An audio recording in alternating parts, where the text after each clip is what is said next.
જય માતાજી મિત્રો, આજે કબૂતર એક દોરામાં હલવાઈ ગયું કાગળમાં ઉપર, તો આપણે એને કાઢવાનું છે. હાલો, જો છે તો બહુ અત્યારે પણ મહેનત કરી લઈ. એની જિંદગી બચતી હોય તો આપણને શું વાંધો મહેનત કરવામાં. જો બહુ મહેનત બાદ આપણે ઉપર ચડીને એના ડોકમાં દોરો હલવાઈ ગયો તો એ આપણે કાઢી નાખ્યો છે ને કબૂતરને નવું જીવન મળી ગયું છે. બાય. જો મંડ્યું અહીંયાથી પછી આપણા ભાઈબંધનો આવી ગયો ફોન ને આપણે બાકાજીથી બોલાવતા નીકળી ગયા એમની વાડીએ ખોખાને ધાર કરાવવા માટે.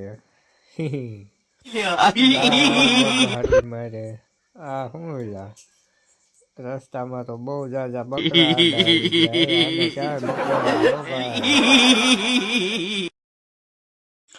હાલો મિત્રો, તમે કોઈ દી બકરા જોયા છે? આ છે આજે તો બકરા ગયા તા તો આવી ગયા ગાદોડા.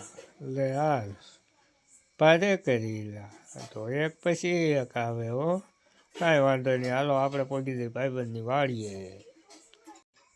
પછી તો ભાઈબંધની વાડીએ બોલાવી દીધી બાકાજીથી.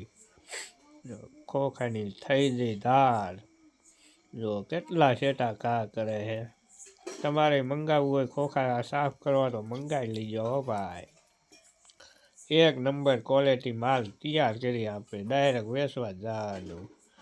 જો મારા બે ખાસ મિત્ર જે આવા ખોખા હતા એમાંથી એવા બનાવી દે છે.